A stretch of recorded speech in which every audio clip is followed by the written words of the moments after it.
السلام علیکم، آپ دیکھ رہے ہیں خبر کے ساتھ، میں ہوں علی سرور۔ سینٹ میں 27ویں آئینی ترمیم بل 2/3 اکثریت سے منظور، اور یہ بڑی اہم خبر، اہم ڈیولپمنٹ ہے کہ 64 ارکان سینٹ نے 27ویں آئینی ترمیم کے حق میں ووٹ دیا ہے، جس میں پی ٹی آئی کے سیف اللہ ابڑو اور جے یو آئی کے احمد خان بھی شامل ہیں۔ اور 27ویں آئینی ترمیم کے حق میں ووٹ دینے والے پی ٹی آئی کے سینیٹر سیف اللہ ابڑو نے مستعفی ہونے کا اعلان بھی کر دیا ہے، اور کہا ابڑو صاحب نے کہ یہی ہاؤس ہوگا، پہلے بھی کام فروغ نسیم کرتے تھے، اب آپ کر رہے ہیں، پی ٹی آئی کی حکومت آئے گی تو یہ ہوگا وہ ہوگا، اس تفصیلی ہم بات کریں گے اس پر بھی۔ اور 27ویں آئینی ترمیم میں جو مرحلہ وار منظوری دی گئی ہے، لگ بھگ کوئی 50 سے زیادہ شک موجود ہیں جن پر بات کی گئی ہے، اس پر ہم بات کریں گے کہ اب ہوگا کیا، 27ویں آئینی ترمیم کیوں ضروری تھی، کون سی اس طرح کی شک شامل کی گئی ہیں حکومت کی طرف سے جس پر بہت زیادہ اعتراضات ہیں، ججز کے تبادلے کی ترمیم، چیف الیکشن کمشنر کی تعیناتی معاملات، 28ویں ترمیم کی کہا جا رہا تو تیاری حکومت نے شروع کر دی، 27ویں تو بات ختم ہو گئی کیونکہ سینٹ سے منظور ہو چکی ہے، اب قومی اسمبلی جائے گی اور قومی اسمبلی میں حکومت کے پاس جو میجک نمبر ہے 224، اس سے زیادہ ووٹ موجود ہیں، تقریباً کوئی 237 ووٹ موجود ہیں۔ اس میں ہم بات کریں گے پاکستان کے معروف قانون دان احمد اویس صاحب ہمارے ساتھ موجود ہیں، پی ٹی آئی صاحب کا تعلق ہے، بہت شکریہ۔ احمد اویس صاحب، کیا کہیں گے؟ آج 27ویں آئینی ترمیم منظور کر لی گئی 2/3 اکثریت سے، جس میں 2 ووٹ ایک جے یو آئی اور ایک پی ٹی آئی والوں نے بھی دے دیے سینیٹرز نے، کس طرح دیکھ رہے ہیں سر آپ؟ کیا دیکھیں، یہ تباہی ہے۔ دیکھیں نا، یہ سب جس طریقے سے یہ سلسلہ ہو رہا ہے، آپ غور کیجئے کبھی کہ پاکستان کا آئین جو ہے، اور کسی ملک کا بھی آئین جو ہوتا ہے، وہ کسی ایک حکومت کو یا اس کو فیسیلیٹیٹ کرنے کے لیے نہیں بنتا۔ آئین تو جنریشن آفٹر جنریشن قائم رہتا ہے، اور تمام وہ معاملات اس کے اندر جو ہیں ترمیم کر کے بھی شامل کیے جاتے ہیں جس سے پاکستان کے عوام کو فائدہ پہنچے۔ اب اس میں سے ایک کوئی چک کو نکال لیں، پاکستانی عوام کو کوئی ذرا برابر فائدے والی کوئی بات نکال لیں، سوائے نقصان کے کہ جس ملک میں جوڈیشری کو آپ نے گلا گھونٹ دیا، وہاں کیا فائدہ ہوگا کس کا؟ وہاں تو ایگزیکٹو جو ہے وہ اوور رائڈ کرے گی، حکومت جو ہے جو چاہے گی منمانی کرے گی۔ پہلے رول آف لا کو ختم کیا تھا، آپ بالکل ایک سرحد ایک ڈسپوٹک رول آ گیا، اور اس سے معاملات جو ہیں اور خراب ہوں گے۔ اس سے ایک جو ہے ایک میسج جائے گا کہ ٹاپ مین نے اگر ہاتھ میں طاقت پکڑ لی اور بندوق اٹھا کے اس نے کہا کہ میں پاورفل ہوں، میری ماننی پڑے گی سب کو، تو یہ میسج دیا اس نے ایک اسٹریٹ مین کو کہ تم قانون کی بات چھوڑو، تمہارے ہاتھ میں بھی اگر طاقت ہے تو بس تم سارے محلے کو آگے لگا لو۔ یہ خطرناک صورتحال تو ہے۔ سر یہ کیا عوامی بڑی نمائندے اتنے کمزور ہوتے ہیں سر، کوئی بھی آگے لگا لینے؟ عوامی نمائندے کہاں پہ ہیں؟ یہ تو سب چور ڈاکو میں جو یہ فارم 47 کے اوپر آئے ہوئے ہیں۔ آپ یہ نہیں کبھی غور کیا آپ نے؟ عوامی نمائندے کو تو شاید گنے میں 2-4 ہوں گے بھی اس میں۔ یہ سب انہوں نے پہلے ایمبوش کیا ہے، جو ایک رات کے اندھیرے میں جس طرح سے وہ سارا بدلا، انہوں نے الیکشن کے ریزلٹ بدلے، اور اس کے بعد آج تک نہیں پتہ لگ سکا سوائے فارم 47 سے کوئی چیز سامنے آئی ہے۔ سر اس مسئلہ لیے تو ان کو یہی ہے درد کہ نہیں ہے اب فارم میری 47 بات۔ اور 45 والی بات تو ہے، لیکن اب یہ بھی دیکھیے کہ جب اس طرح کی دھاندلی یا تمام چیزیں کسی کے ساتھ کوئی ناانصافی ہو تو کہا جاتا تھا جی عدالتیں موجود ہیں، میں عدالت کے ذریعے ان کو کون سی عدالت کی بات کرتے ہیں آپ؟ اب سر یہ عدالتیں بھی، عدالتیں ہیں؟ عدالتوں میں بھی اگر عدالتوں کو آپ نے کیا حال کر دیا؟ دیکھیے نا، عدالتیں کیا رہ گئی؟ جب عدالت کا جج جو ہے وہ ایگزیکٹو کے پرائم منسٹر کے منگونے منت ہوگا کہ جس پر وہ انگلی رکھے گا وہ جج رہے گا، جس پر وہ انگلی اٹھا لے گا وہ جج نہیں رہے گا۔ کمیشن میں میجورٹی جو ہے وہ تو حکومت کی ہے، لہذا جس کو وہ چاہیں گے۔ کبھی آپ دیکھیں، سوچیں ذرا کہ آپ سپریم کورٹ سے اوپر ایک کانسٹیٹیوشن کورٹ بنا رہے ہیں، اور کانسٹیٹیوشن کورٹ میں جج صاحبان جو لے کے آ رہے ہیں، دیکھیے جو ابھی جن کو 1 سال بھی نہیں ہوا کہ سپریم کورٹ میں انہوں نے دیکھا کہ سپریم کورٹ کیسے فنکشن کرتی ہے، ان کو آپ نے سب سے بڑی کورٹ کا جج بنا کے بٹھا دیا، اور سپریم کورٹ کی حیثیت ایک سول کورٹ کی حیثیت بنا کے رکھ دی ہے۔ یہ نظام ہے۔ آپ کبھی غور تو کیجئے کہ ہو کیا رہا ہے۔ سو سر موٹو پارک ختم کر دی آپ نے. بطور اب لائر سو موٹو پارک سنیے, سو موٹو پارک کس لیے رکھی گئی تھی؟ فنڈامنٹل رائٹس جو ہیں, یہ آئین جو ہے یہ ایک سوشل کانٹریکٹ ہے, عمرانی معاہدہ ہے. یہ سوشل کانٹریکٹ کی صورت میں فنڈامنٹل رائٹس جو ہیں وہ پرزرو کرنا, ان کو پروٹیکٹ کرنا اور ان کو پرووائڈ کرنا, یہ ذمہ داری ہے پرائمریلی حکومت کی. اور اسی لیے جب حکومت کا کوئی شخص یا پرائم منسٹر ہو یا وہ منسٹر کیبنٹ کا ہو, جب وہ اوتھ لیتا ہے تو اس کے اندر ایک سینٹنس ہے کہ I will protect, I will preserve, protect and defend the constitution of Pakistan. یہی ایک سینٹنس جو ہے یہ چیف جسٹس سپریم کورٹ کا ہو یا ہائی کورٹ کا ہو یا کوئی جج سپریم کورٹ کا ہو یا ہائی کورٹ کا ہو, اس کے اوتھ کے کنٹینٹس میں بھی یہی ایک سینٹنس شامل ہے. یہ اس کے اندر جو ریشنل کیا ہے, وجہ کیا تھا, کیوں اس میں شامل کیا گیا کہ اگر فنڈامنٹل رائٹس کو جو ہے وہ حکومت جو ہے وہ پورے نہیں کرتی اور ایک کامن مین کو فنڈامنٹل رائٹ جو ہے وہ فراہمی اس کی جو ہے وہ رک جاتی ہے, نہیں ہوتی اور وہ ایکسپلائٹ کرتے ہیں, تو اس صورت میں یہ ذمہ داری جو ہے ساری جوڈیشری کے اوپر آ جائے گی. اچھا سر, قانونی حوالے سے میں ایک چیز پوچھنے جا رہا تھا آپ سے, جو ایک دو چیزیں ہیں, ایک تو یہ تا حیات استثناء والی بات, اور دوسرا یہ جو بات کی گئی ہے کہ فیلڈ مارشل کو استثناء دینے سے آرٹیکل 6 ختم ہو جاتا ہے یا ختم نہیں ہوتا, قانون کیا کہتا ہے؟ آرٹیکل 6 تو آرٹیکل 6 کو متعلق تو میرے خیال میں نے کوئی ابھی اس میں بات تو نہیں سنی, لیکن آرٹیکل 6 تو آئے گا نا جس وقت یہ جب یہ کٹہرے میں کھڑے ہوں گے اور عوام دوسری طرف ہوں گے, اس وقت آرٹیکل 6 آئے گا انٹو ایکشن. اب دوسری بات یہ ہے کہ جو آپ نے دیکھا, یہاں سے اندازہ لگائیے, آرٹیکل 248 پہلے ہی کانسٹیٹیوشن کے اندر ہے, جس میں صدر پاکستان کو امیونٹی جو ہے وہ ملی ہوئی ہے. گورنر ہو, صدر ہو, اس کو یہ امیونٹی حاصل ہے. اور امیونٹی کس لیے ہوتی ہے؟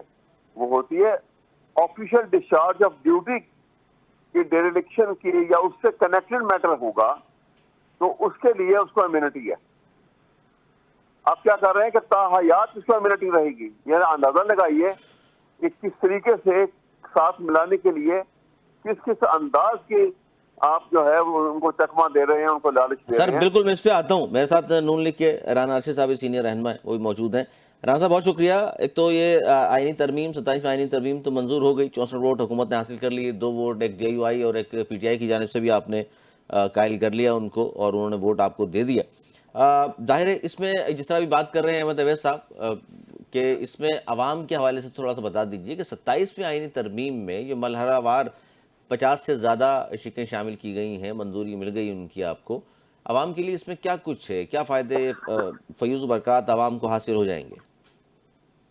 جی بسم اللہ الرحمن الرحیم. میں آپ کا مشکور ہوں اور میں سمجھتا ہوں کہ احمد اویس صاحب کا بڑا ایکسپیرینس ہے, بڑا تجربہ ہے, ان کا ایک اپنا پوائنٹ آف ویو ہے. اور میں عرض یہ کرنا چاہتا ہوں کہ یہ آپ کے علم میں ہے کہ ہماری سپریم کورٹ کے, بار کے, ہائی کورٹس کے جو وکلا ہے ان کی یہ ڈیمانڈ ایک تھی اور عرصہ دراز سے چل رہی تھی, اور 26 امینڈمنٹ کے بعد جو ایشوز ادھورے رہ گئے تھے اس میں آپ دیکھیں کہ آئینی عدالتیں تھیں, تو وہ جب 2/3 اکثریت اس کی ڈیمانڈ ہے, جو آپ کا آئین ہے 1973, ہمیں اس کے مطابق ہی چلنا نا. آپ نے, میں نے, ملک میں تمام سٹیک ہولڈرز نے, ایسا ہی تو اس کی ریکوائرمنٹ تھی کہ 2/3 اکثریت ہونی چاہیے. تو آج الحمدللہ 2/3 اکثریت ہوئی ہے. 64 ووٹ تھے ہمارے. ایک ووٹ عرفان صدیقی صاحب ہمارے بڑے سینئر سینیٹر ہیں, ان کی طبیعت علیل تھی, وہ نہیں آ سکے.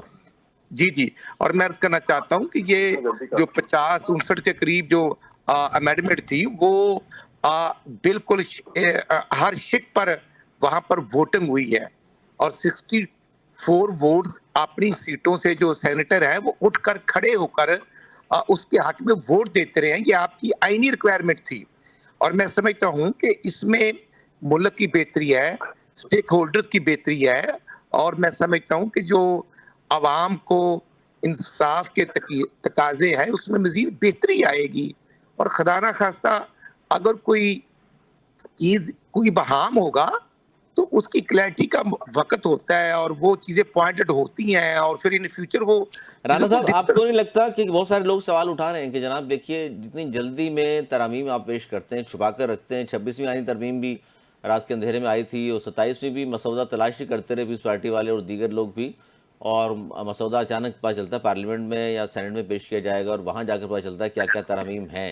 سر اب جس طرح 18ویں ترمیم کے لیے 9-10 ماہ لگ گئے تھے, سب کو پتا تھا, بڑی بحث و مباحثوں کے بعد ترامیم پیش کی جاتی ہیں, یہ 26ویں اور 27ویں جس طرح آپ لوگوں نے منظور کرائی ہیں اس پر تو ظاہر ہے پھر متنازع اس لیے ہو رہی ہیں یہ اور چیلنج کیا جاتا ہے عدالتوں میں کہ جناب اس کو نہ اپنے اس پہ بحث و مباحثہ ہوا نہ پڑھنے کے لیے پہلے دی گئیں تاکہ لوگوں کا ذہن بن جائے.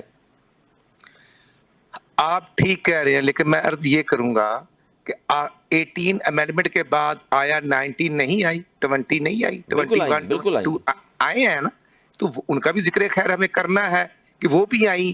جب وقت اور عوام اور سٹیک ہولڈر یا اداروں کی کوئی ڈیمانڈ ہوتی ہے تو وہ چیزیں ڈسکس ہوتی ہیں.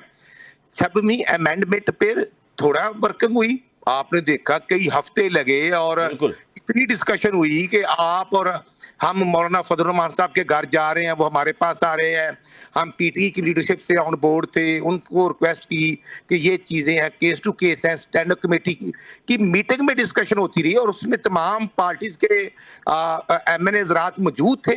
جب 6ویں امینڈمنٹ ہوئی ہے وہاں ایک انڈرسٹینڈنگ ہوئی تھی اور انڈرسٹینڈنگ کے نتیجے میں ہی وہاں پر جو امینڈمنٹس نہیں ہوئی تھیں اور وہاں یہ ڈسکس ہوا تھا اپوزیشن کا, گورنمنٹ کا, سب کا, کہ 6ویں امینڈمنٹ میں آئینی عدالتیں نہ بنائی جائیں, یہ بینچ بنائے جائیں. تو پھر اسی طرح ہوا نا, آپ نے دیکھا, لیکن وہ سب کچھ ہوا.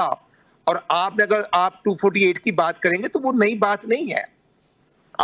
پریزیڈنٹ آف پاکستان کو امیونٹی تھی, نہیں امیونٹی تھی لیکن سر تاحیات نہیں تھی. میں سمجھتا ہوں تاحیات نہیں تھی لیکن ایز اے پریزیڈنٹ تو تھی, ایز اے پریزیڈنٹ تھی, لیکن یہ تاحیات کا مطلب تو یہ ہے کہ کل اگر وہ پریزیڈنٹ نہ بھی رہیں تو ان کے پاس وہ امیونٹی موجود ہوگی.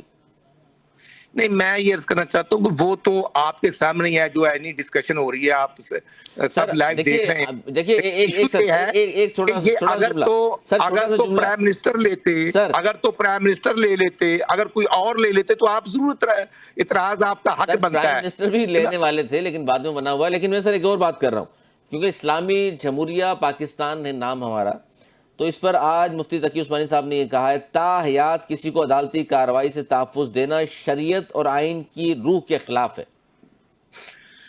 چلو تو یہ بات ہے تو شریعت کے مطابق ہمیں کرنا چاہیے, پھر ہمیں تمام عدالتوں کو شرعی لحاظ سے چلانا چاہیے. میں تو ساتھ میں ہوں. سر شرعی عدالتیں تو موجود ہیں. نہیں تو پھر باقی عدالتیں ختم کر دینا, ہم کیوں بنا رہے ہیں یہ ہائی کورٹ, یہ ڈسٹرکٹ کورٹ, یہ سول کورٹ ہے. آپ شریعت ان سب کو دیکھنا, میں تو جو آپ نے حکم فرمایا میں تو اس بات پہ بھی ایگری. میں تو مفتی تقی عثمانی صاحب کا بیان بتا رہا ہوں آپ کو, لیکن آپ کیا شرعی عدالتوں کو نہیں مانتے یا شریعت کو نہیں مانتے؟ دیکھنا, میں تو عرض کرتا ہوں, میں تو عدالتوں کو بھی مانتا ہوں, میں تو شریعت عدالتوں کو بھی مانتا ہوں, اور میں سمجھتا ہوں کہ یہ آپ کے آئین میں گنجائش ہے. آپ کا آئین ہے 1973 جس کے مطابق آپ نے ہم نے چلنا ہے. دیکھنا, شرعی عدالتوں کو وہی آئین قانونی حیثیت دیتا ہے اور جو supreme court, high court, district court ان کو بھی وہی دیتا ہے. اسلام سے متصادم تو قانون نہیں بن سکتا نا اسلامی جمہوریہ پاکستان میں. بن سکتا ہے, ناٹ ایٹ آل. میں تو یہ نہیں کہہ رہا. اگر مفتی صاحب کو جو اعتراض ہے وہ بالکل وہ اپنا پوائنٹ آف ویو دیں. مطلب میں تو یہی کہہ سکتا ہوں کہ جو آپ کے آئین میں ریکوائرمنٹ ہے کہ اگر امینڈمنٹ کو لانی ہے, اگر آئین میں ترمیم کرنی ہے تو یہ سنگل اکثریت سے بنے گا, میجارٹی سے بنے گا, اور یہ 2/3 اکثریت سے بنے گا. تو جو آئین کی ریکوائرمنٹ ہے, جو 1973 کا آئین ہے, ہمیں تو اس کے مطابق ہی پارلیمنٹ کو چلانا ہے نا, اس کے آگے پیچھے تو نہیں جا سکتے. اور اگر کسی شیخ پر اعتراض ہے تو بالکل وہ ان کا اعتراض بنتا ہے, تو ان کا جو طریقہ کار ہے مسلمان ہیں اور ظاہر ہے حضور اکرم صلی اللہ علیہ وسلم کی بیٹی کو استثناء حاصل نہیں تھا, صحابہ کرام کو استثناء حاصل نہیں تھا, تو مطلب پھر ہم تو یہ دعویٰ تو کرتے ہیں نا کہ انہی کے نقش قدم پہ چل رہے ہیں یا کوشش کر رہے ہیں. تو الحمدللہ چل رہے ہیں ہم, لا الہ الا اللہ محمد رسول اللہ صلی اللہ علیہ وسلم پڑھنے والے ہیں, لیکن کوئی ہمیں سرٹیفکیٹ تو نہیں دے سکتا نا. کوئی ٹھیکیداری تو نہیں کر سکتا. بالکل نہیں کر سکتا, جو میں کہوں گا وہ مسلمان ہے, جو میں کہوں گا اگر ٹھیکیداری نہیں چلتی, یہ نظام ٹھیکیداری میں نہیں چلتا. بالکل صحیح کہہ رہے ہیں آپ. رسول کریم صلی اللہ علیہ وسلم نے پیار سے جب فتح مکہ ہوا تو اپنے دشمنوں کو, مخالفین کو معاف فرمانے والے ہیں. ان کا نام ہے سردار دو جہان رحمت للعالمین, ہم تو ان کے ماننے والے ہیں.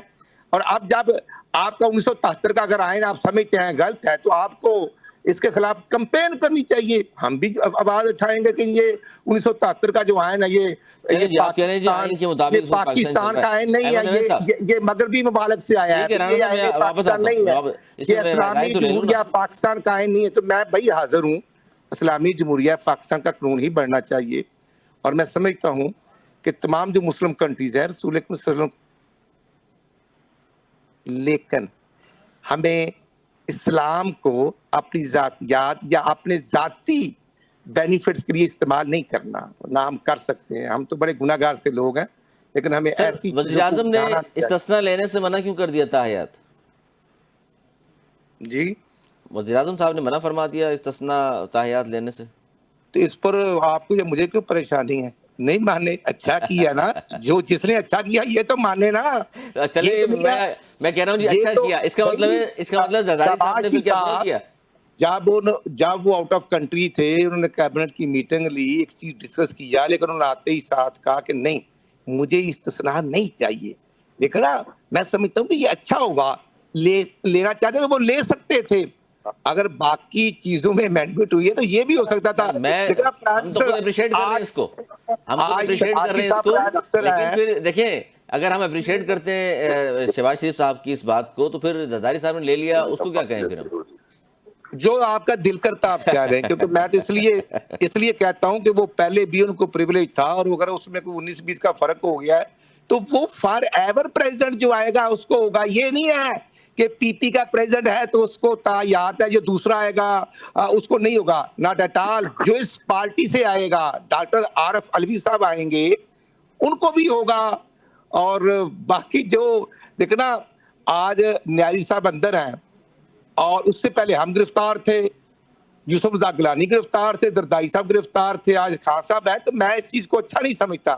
میں سمجھتا ہوں کہ ایز اے پرائم منسٹر وہ خان صاحب ہوں, وہ شہباز شریف صاحب ہوں, وہ گیلانی صاحب ہوں, لیکن یہ تو نہیں ہے نا کہ ایک منٹ میں کہہ دیں کہ آپ پرائم منسٹر ہیں, آپ نے خط نہیں لکھا, فارغ. آپ پرائم منسٹر ہیں, 2/3 اکثریت ہے, آپ نے بیٹے سے تنخواہ نہیں لیا, فارغ. یار یہ مجھے بتا دے کہ کس پسند نہیں ہے آپ کو. ٹھیک ہے احمد عویس صاحب, احمد عویس صاحب سن رہے ہیں آپ ہمیں؟ جی جی سر یہ گفتگو آپ سن رہے ہیں رانا صاحب کی بھی. رانا صاحب کہہ رہے ہیں کہ جی اس میں کیا برائی ہے, اس میں اگر استثناء حاصل ہے, اور وزیر اعظم صاحب نے تو منع کر دیا, بلکہ انہوں نے یہ کہا جی کس نے شامل کرا دی ترامیم میرے جانے کے بعد, اور جیسے واپس آئے انہوں نے نکلوا دی. انہوں نے دیکھیں بات یہ ہے کہ آرٹیکل 248 کو پڑھیں تو یہ امیونٹی جو ہوتی ہے یہ صرف official discharge of duty as president جو وہ کر رہے ہیں اس کے اندر ہوتی ہے کہ ان کو عدالت میں آپ نہیں بلا سکتے, ان کے خلاف کوئی کارروائی نہیں کر سکتے جب تک کہ وہ صدارت کے منصب پر ہیں. اب جس وقت اب رانا صاحب کو تو بادشاہ آدمی ہے, ان کو اپنی جذباتی انداز میں انہوں نے اچھے طریقے سے بات چیت کی ہے, جو ان کا حق ہے. میں یہ عرض کرتا ہوں کہ دیکھیے جب وہ صدارت کے منصب سے ہٹ گئے تو پھر وہ in the official discharge of duty تو وہ کوئی کام نہیں نہ کر رہے. پھر وہ بالکل آپ کے سامنے جو ایکس پریزیڈنٹ ہیں وہ ختم ہو گئے, آرڈنری سٹیزن لائک ادر. تو اس صورت میں کسی سے ان کا ڈسپیوٹ ہے پراپرٹی کا, کسی سے لین دین کا ڈسپیوٹ ہے, کسی سے مار کٹائی کا ڈسپیوٹ ہے. سر پرانے مقدمات ہیں بہت سارے ان کے اوپر. میں بتاتا ہوں, اسی لیے دیکھیں نا یہ امیونٹی یہ انکانسٹیٹیوشنل ہے. یہ تو کسی صورت بھی جو ہے وہ سسٹینیبل نہیں ہے. یہ ان کو اس لیے اس وقت ان کے کرائی گئی تھی کہ وہ پہلے ایگری نہیں کر رہے تھے کہ یہ جو ہے پیپل پارٹی جو ہے اس 27ویں ترمیم جو ہے اس کے اوپر وہ ایگری نہیں کر رہے تھے. لہٰذا یہ ان کو ایک بیٹ دے دی گئی کہ چلیں جی آپ کو تو ساری عمر کے لیے ہم نے امیونٹی دے دی. اور جس پر ان کے اوپر بے تحاشا کیسز ہیں، ان کے اوپر بالکل بالکل فوجداری بھی ہیں، جو دیوانی نیچر کے بھی ہیں، فراڈ بازیوں کے بھی بہت سارے کیس ہیں. اب وہ سارے کیسز کی امیونٹی جو ہے مل نہیں سکتی. کوئی قانون نہیں ہے، یہ کانسٹیٹیوشن اس کام کے لیے تو نہیں بنا ہوا. کانسٹیٹیوشن تو اسٹیٹ کے افیئرس کو چلانے کے لیے بنا ہوا ہے، کہ نہ کہ کسی ایک ذاتی فائدے کے لیے نہیں ہے. کوئی ذاتی فائدے کے لیے آپ بنائیں. یہ تو اتنا مذاق اڑایا گیا ہے پاکستان کے آئین کا یہ بات لکھ کے بیچ میں، اور اسی وجہ سے شہباز شریف نے وہ سمجھتا ہے اس بات کو. دیکھیے میں آپ کو بتاؤں، شہباز شریف جب پرائم منسٹر بنے نا تو انہوں نے ایک دم اعلان کیا کہ یہ ملک بڑی کیونکہ اکانومی خراب ہے، تنخواہ نہیں لوں گا، لہٰذا میں بغیر تنخواہ کے کام کروں گا. بڑا بات ہے. لوگوں نے کہا بڑا کمال آدمی ہے یہ، بڑا دیکھیں کتنی میگنینمٹی دکھائی ہے اور کھلے دل کا آدمی ہے. ایک مہینہ گزرا تو پتہ لگا کہ ان کے دو بیٹے جو ہیں وہ آئی پی پی کے 28% ہیں ان کے، جو انہوں نے یونٹس لگائے ہوئے ہیں، اور اربوں اور روپیہ ہے وہ سر، یہ تو اربوں روپیہ بغیر ایک یونٹ بجلی دیے لے چکے ہیں. اربوں روپیہ. اب اندازہ لگائیے، یہ تو لوٹنے کا عالم ہے ملک کو. اور اس کا ایک اور بات سن لیجیے، ابھی آپ نے سنا ہوگا، ابھی 1-1.5 مہینہ پہلے کی بات ہے، آڈیٹر جنرل پاکستان نے ایک رپورٹ بھیجی ہے جس میں اس نے کہا ہے کہ 375 ٹریلین روپیز کا فراڈ ہوا ہے اس ہفتے میں. اور وہ رپورٹ جو ہے وہ پرائم منسٹر صاحب نے پہلے کہا کہ یہ فگر غلط لگتی ہیں. انہوں نے دوبارہ بھیجی کہ ہم نے پوری تصدیق کر لی ہے، فگر بالکل ٹھیک ہے. بالکل ٹھیک ہے، تو صحیح وہ بات. دبا کے رکھ دی گئی، ورنہ وہ اصولاً اچھا وہ سر، رپورٹ جو ہے وہ بالکل صحیح ہے. پارلیمنٹ میں بحث ہونی چاہیے تھی. احمد اویس صاحب یہ بتائیے، قانونی حوالے سے اب پی ٹی آئی کے ایک سینیٹر نے استعفیٰ تو دے دیا، سیف اللہ بڑو صاحب، اور جے یو آئی کے ایک سینیٹر احمد خان صاحب نے ووٹ دیا ہے ترمیم کے حق میں. آئینی اور قانونی اعتبار سے اگر اگینسٹ جا کر اپنی پارٹی کی پالیسی کے کوئی ووٹ دے دے تو پھر قانون کیا کہتا ہے؟ دوبارہ بتائیے ذرا کیا سر، کہہ میں رہے نے کہا 2 لوگوں نے اپنی پارٹی پالیسی کے اگینسٹ جا کر 27ویں ترمیم کو ووٹ دیا، ایک پی ٹی آئی کے سیف اللہ بڑو ہیں اور ایک جے یو آئی فے کے احمد خان نے. آئینی اور قانونی طور پر ان دونوں کے خلاف ان کی پارٹی کچھ کر سکتی ہیں، ایکشن ہو سکتا ہے؟ یہی دیکھیں نا، یہی فیصلہ تھا جس کو آج انہوں نے کہا نا کہ یہ دیکھو جی یہ کانسٹیٹیوشن کو ری رائٹ کر رہے تھے. یہی ڈیٹیل ججمنٹ جو تھی بندیال صاحب کی 5 ججز کا فیصلہ تھا، جس میں انہوں نے یہی بات ایگزیکٹ اسی پراپوزیشن پہ کی تھی کہ آپ پارٹی ڈسپلن کے خلاف جا کے ووٹ جو ہے وہ دوسرے کے ساتھ مل جاتے ہیں، ایک بینچ سے اٹھ کے دوسرے بینچ میں جا کے بیٹھ جاتے ہیں اور ان کے مطابق ووٹ دے دیتے ہیں ان کو خوش کرنے کے لیے یا ان کی ایک پرابلم کو حل کرنے کے لیے. تو آپ کا نہ صرف یہ کہ آپ کو استعفیٰ دینا پڑے گا، چھوڑنی پڑے گی اپنی سیٹ، بلکہ آپ کا ووٹ بھی گنا نہیں جائے گا اس معاملے پر. بڑی خوبصورت ججمنٹ تھی، لیکن وہ قاضی فائز عیسیٰ اور یہ سب نے مل کے، کیونکہ یہ ان کو سوٹ نہیں کرتا تھا، اس ججمنٹ کو سیٹسفائڈ کروایا اور اس کے بعد یہ دیکھ لیجیے آپ کے سامنے ہو رہا ہے. اب یہ اب ہر آدمی اپنی عقل سے بھی آپ بھی محسوس کرتے ہوں گے کہ وہ کیسے اس جو ووٹ کو آپ شامل کر سکتے ہو کہ جس سے جو ہے کانسٹیٹیوشن کے قانون، کانسٹیٹیوشنل لا کی اور کانسٹیٹیوشن کی تذلیل ہوتی ہو. وہ تو اس کا اسپرٹ ہی ختم ہو جاتی ہے.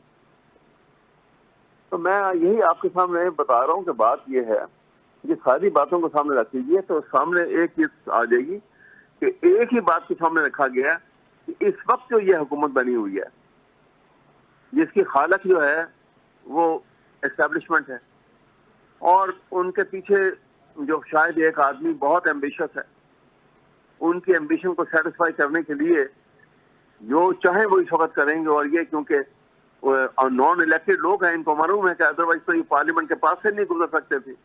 اچھا سر، اب ان کی طفیل یہ اس وقت جا کے بیٹھے میں بیچ میں، لہٰذا جو وہ کہیں گا یہ مانیں گے اور یہ کرتے جا رہے ہیں اور یہ کرتے چلے جا رہے ہیں. رانا صاحب، پاکستان کے آئین کا حلیہ اتنا بری طرح بگڑ گیا کہ وہ آئین کا پریامبل آپ دیکھیں نا، آئین کا پریامبل ہے، اس میں جی آپ کچھ فرما رہے ہیں. جی احمد اویس صاحب توقف کیجیے گا، میں ذرا رانا صاحب سے پوچھ لوں کہ سہیل آفریدی صاحب کے خلاف پیکا ایکٹ کے تحت مقدمہ درج ہوا ہے جس میں کہا گیا ہے کہ ریاستی اداروں کے خلاف متنازع بیانات ہیں ان کے، اور ان بیانات کی وجہ سے یہ بھی پیکا کی زد میں آ گئے ہیں.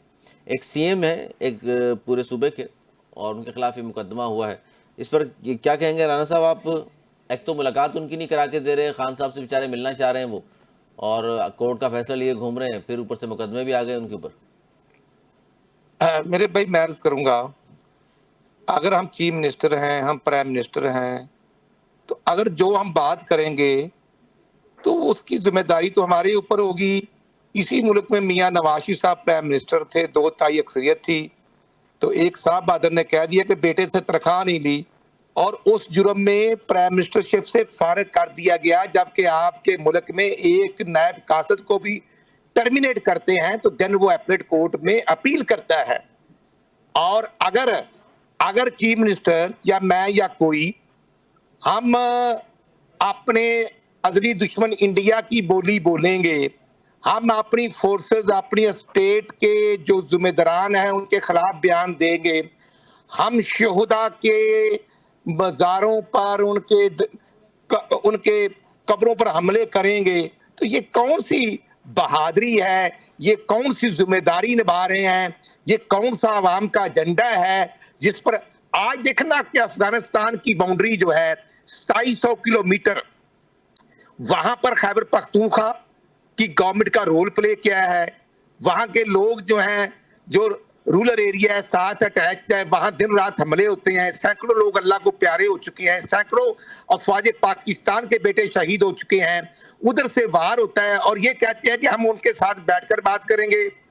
یہ ایسے ہوتا نہیں ہے۔ نیشنل ایشوز پر اکٹھے ہونا پڑتا ہے۔ جب میاں نواز شریف گرفتار تھے، جب مریم نواز شریف گرفتار تھی، شہباز شریف گرفتار تھے، تو ہم 2018-19 میں بیٹھتے تھے ان کے ساتھ۔ جب انڈین پائلٹ آیا، اس کی گرفتاری ہوئی، within 24 hours اس کو چھوڑا گیا with cup of tea، تو ہم نے اس وقت بھی ان کے ساتھ بیٹھ کر سٹیک ہولڈرز کے ساتھ میٹنگ کی تھی، ہم بھاگے نہیں تھے۔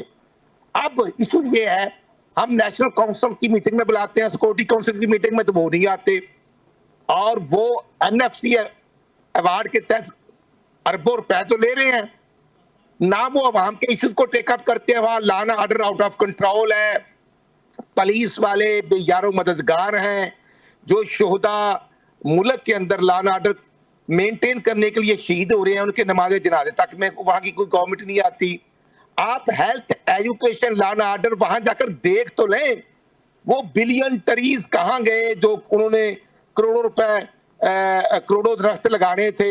اس کے بعد وہ ان کا ایجوکیشن کا پروجیکٹ کدھر گئے، ہیلتھ کے کدھر گئے؟ اس لیے میں عرض کرنا چاہتا ہوں، اکیلے بیان دینے سے ہم کمپنی کی مشہوری کی طرف اگر رواں دواں ہیں، اور یہ بات تو گنڈا پور صاحب جو ہیں وہ بھی کرتے تھے، لیکن وہ کام کچھ نہ کچھ تو کرتے تھے۔ اب صاحب بہادر جس دن سے آئے ہیں، اچھی بات ہے، دیکھیں نا، اسٹوڈنٹ فیڈریشن سے آنا اچھی بات ہے، وہ مسلم اسٹوڈنٹ فیڈریشن ہو، یا وہ انصاف اسٹوڈنٹ فیڈریشن ہو، یا اسلامی جمعیت طلباء ہو، یا PSF ہو، اچھی بات ہے، لیکن جب ذمہ داریاں آتی ہیں تو پھر قانون کے مطابق ان ذمہ داریوں کو بھی نبھانا ہوتا ہے، اچھی بات ہے، لیکن اس میں سر بات صحیح ہے آپ کی، آپ نے جو باتیں کی وہ ساری باتیں ہیں تو ٹھیک، لیکن جب عدالت کہہ رہی ہے جی ملوا دیں، تو پھر ایک تمام باتوں کے بعد یہ ہمیں کوئی اعتراض نہیں میرے بھائی، ہمیں تو کوئی اعتراض نہیں، جس نے ملنا ہے وہ مل لے، جس نے جو کرنا ہے وہ ایک ایشو ہوا نا، ملوا کون نہیں رہا سر، منع کون کر رہا ہے ملنے سے؟ ہم تو نہیں کر رہے، نہ ہمیں کوئی ضرورت ہے۔ اب ملنے والا ایک فریق ہے اور وہ اپنے لیڈر سے ملنا چاہتا ہے، ہمیں کوئی اعتراض نہیں، وہ ان کے ساتھ اٹیچ ہیں۔ اور کیا آیا ملاقات ہو رہی ہے نہیں ہو رہی، عوام کا یہی ایشو ہے اور کوئی ایشو نہیں۔ سر ایشو بالکل نہیں ہے، عوام کا ایشو تو 27ویں ترمیم بھی نہیں تھی نا، لیکن ہاں نہیں ہے، چلو جی اوکے، نہیں تھی، وہ کسی اور کی تھی، چلو ہو گئی۔ ایشو یہ ہے جب پرائم منسٹر مبارکباد دیتے ہیں، کے حکم ناموں کی حکم عدولی ہو رہی ہے، اگر عدلیہ نے کہہ دیا کہ جناب جائیں ملاقات کرا دیں تو ہو جانی چاہیے تھی، آپ خود کہہ رہے ہیں جی ہو جانی چاہیے تھی۔ مجھے کوئی اعتراض نہیں میرے بھائی، میں کہتا ہوں کہ عدالت کو سو موٹو ایکشن لینا چاہیے، جو نہیں کرتا، جو کمپلائنس نہیں کرتے، اس پر اس کو سزا دینی چاہیے کورٹ کو۔ آپ چاہتے ہیں آپ کی حکومت کے خلاف سو موٹو ہو؟ نہیں یار میرے بھائی، بات کورٹ کی ہو رہی ہے، حکومت کی ہو ہی نہیں رہی۔ حکومت جو ہے وہ حکومت کو کہنا ہے نا جائیں جی ملاقات کر لیں۔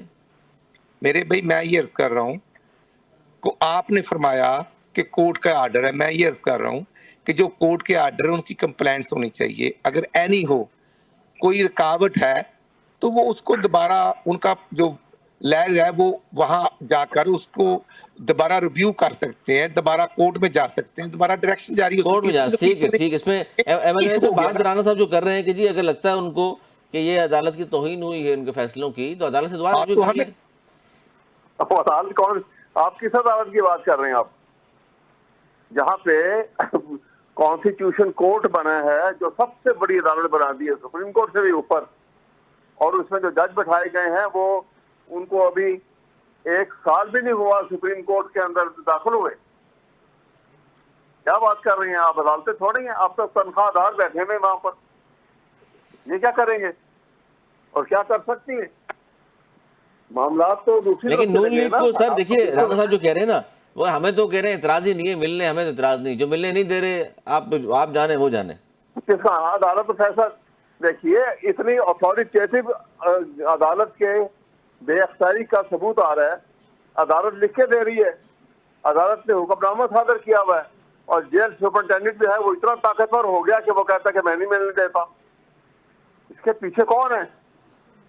یہ ایک خالق اور مخلوق والا مسئلہ بنا ہوا ہے نا یہاں. تو عدالتوں کی تو جس کی بنیاد پاکستان کا جو آئین تھا وہ ٹرائیکوٹمی آف اتھارٹی کے اوپر تھا, جس میں 3 ستون تھے, ایک پارلیمنٹ, ایک ایگزیکٹو کا اور ایک عدلیہ کا. تیسرا ستون گرا کر اس کی جگہ کے اوپر اسٹیبلشمنٹ کا ستون کھڑا کر دیا. اب کوئی دنیا کا ملک جو ہے نا, آپ ہسٹری اٹھا کے دیکھ لیں, جہاں پہ انصاف کا فقدان ہو جائے گا اور منمانی جو ہے وہ ایگزیکٹو جو ہے حکومت اپنی منمانی سے فیصلے لے گی, وہ خدا نہ کرے کہ پاکستان پہ وہ آفت اور مصیبت آئے. بڑی بڑی سخت آفتیں آتی ہیں ایسے حالات میں, اور آپ کی نہیں ہے. تو یہ تو ہمارا پوزیشن ہو گئی ہے, اور یہ صرف ایک آدمی کی پسند ناپسند کے اوپر, اور کیونکہ اس نے ان سب ناجائز بندوں کو طاقت میں لے آئے اور اتھارٹی میں لے آئے ہیں, لہٰذا وہ سب کے سب جو ہیں وہ ان کے پاؤں دھو کے پی رہے ہیں. اللہ خیر صلاح, ملک بہار میں جائے, ان کو کیا. دیکھیے نا حالات بن کیا رہے ہیں. خوشنودی کے لیے آپ کہہ رہے ہیں رانا صاحب, ایک بندے کی ایک آدمی کی خوشنودی کے اوپر سب کچھ ہو رہا ہے. اور پاکستان کا آئین کیا کہتا ہے؟ آئین تو یہ کہتا ہے اس کی کنٹینٹ آرم فورسز کے لیے, آرم فورسز کے لیے کیا کنٹینٹ ہے سر؟ وہ بندہ اتنا امپورٹنٹ ہو گیا کہ اس کے لیے ترامیم کرائے گی نون لیگ اور پیپلز پارٹی. رانا صاحب جی کیا حکم فرمائے, کیا آپ کا سوال کیا؟ سر سوال یہ ہے کہ یہ ترامیم ظاہر عوام کے لیے نہیں ہے, تو کسی ایک خاص شخصیت کے لیے یا کسی خاص بندے کو ریلیف دینے کے لیے ہو رہا ہے. میرا خیال یہ ہے کہ جب پی ٹی آئی کی گورنمنٹ جب 25 جولائی 2018 کو آر ٹی ایم سسٹم کو ابدی نیند صلاح کار اوپر پلستر پھینک کیا گیا تھا, تو اس کے نتیجے میں مسلط ہونے والا ایک جو گروپ تھا, ان کے جو فیصلے تھے وہ ہم نے دیکھے ہیں کہ جب اس وقت کے چیف کے لیے ایکسٹینشن تھی تو ایک لیٹر پیڈ پہ اس وقت کے پرائم منسٹر نے دستخط کر کے تو وہ فائل ادھر ادھر گھوم پھر رہی تھی, اور وہ ان کے دوست جو ہیں باجوہ صاحب صرف خود فائل لے کے گئے اور ہم نے دیکھا, ہم سوشل میڈیا پر دیکھ رہے تھے. تو میں سب کچھ تو یہ کرتے رہے ہیں اور روایات ڈالی ہیں, اور جب پھر ڈاکٹر عارف علوی صاحب کے ذریعے میٹنگ ہوتی ہے تو ان کو تاحیات چیف آف آرمی سٹاف ہونے کا وعدہ دعویٰ ہم نے تو نہیں کیا تھا, وہ نیازی صاحب نے کیا تھا. اس لیے ہم تو قانون اور آئین کے پابند ہیں. چیف آف آرمی سٹاف ہوں وہ بھی آئین کے تحت لگتے ہیں اور قانون کے مطابق وہ اپنا رول پلے کرتے ہیں. آپ نے جو بات کی رانا صاحب, بات بالکل ٹھیک ہے, یہ دعویٰ وعدہ اس زمانے میں کیا گیا تھا, لیکن اس زمانے میں سر آپ لوگوں نے بھی لائن میں لگا کر ایکسٹینشن کے لیے باجوہ صاحب کو ووٹ دیے تھے. میں تو عرض کر رہا ہوں ہم نے ووٹ دیا. بھائی کب نہیں دیا؟ ہماری لیڈرشپ گرفتار تھی, ہم نے ووٹ دیا, اور ہم نے ووٹ یہ دیا تھا کہ چیف آف آرمی سٹاف کی سلیکشن فائنل سمری پر اپروول جو وہ پرائم منسٹر آف پاکستان دیں. تو اس میں حرج کیا کیا ہم نے؟ ہم گرفتار بھی تھے، ڈنڈے بھی کھا رہے تھے، مارے بھی کھا رہے تھے، لیکن اسٹیٹ اس کے کے بعد اداروں پھر کا خیال کرتے تھے، اس کے بعد ہم پھر آئین پاکستان کی پاسداری کرتے تھے۔ ووٹ دینے کی وجہ سے اپوزیشن نہیں کہتی ہے، پھر آپ کو ریلیف ملا، پھر آپ حکومت کے خلاف کیا دیں آپ کو ملا میرے بھائی ریلیف آپ کو ملا ہوگا یا کسی اور کو ملا ہوگا، ہم تو بھائی گرفتار رہے۔ ہم نے تو پھر 10 اپریل 2022 میں جب عدم اعتماد کیا تھا تو نیازی صاحب نے قومی اسمبلی کو ٹرمینیٹ کر دیا تھا، فارغ کر دیا تھا ایک سمری کے ذریعے، قاسم سوری کے ذریعے۔ علوی صاحب نے اس کو پارلیمنٹ کو سب کچھ مطلب ڈی ریل کر دیا تھا۔ بھئی یار ہم تو ایک آئین کے مطابق آج بھی عدم اعتماد کا حق ہے، سر بہت آپ شکریہ کو رانا کر ارشد صاحب، سکتی بہت شکریہ ہے۔ آپ کا، ہم نے تو وہ کیا نا، آپ دونوں کو ہم سر نے تو گفتگو ووٹ آپ بھی کی دیا۔ خاص طور پر آج بہت شکریہ آپ دونوں کا۔ اب بات یہ ہے کہ 27ویں آئینی ترمیم اور 27ویں آئینی ترمیم کے حق میں ووٹ نہ دینے کا جو فیصلہ کیا تھا مولانا فضل الرحمان صاحب کی پارٹی نے یا پی ٹی آئی نے، ہوا یہ کہ جناب دو لوگوں نے، سیف اللہ ابڑو اور جے یو آئی فے کے احمد خان نے ووٹ دیا۔ سیف اللہ ابڑو نے گو کہ ووٹ دینے کے بعد مستعفی ہونے کا اعلان کیا، لیکن احمد خان صاحب نے اب تک کوئی سا اعلان نہیں کیا، جس کی وجہ سے حکومت 64 ووٹ پورے کر پائی اور 2/3 اکثریت سے 27ویں آئینی ترمیم کو منظور کرانے میں کامیاب ہو گئی۔ آج تک اتنا ہی، اگلے پروگرام تک کے لیے ہمیں دی اجازت، مل رہے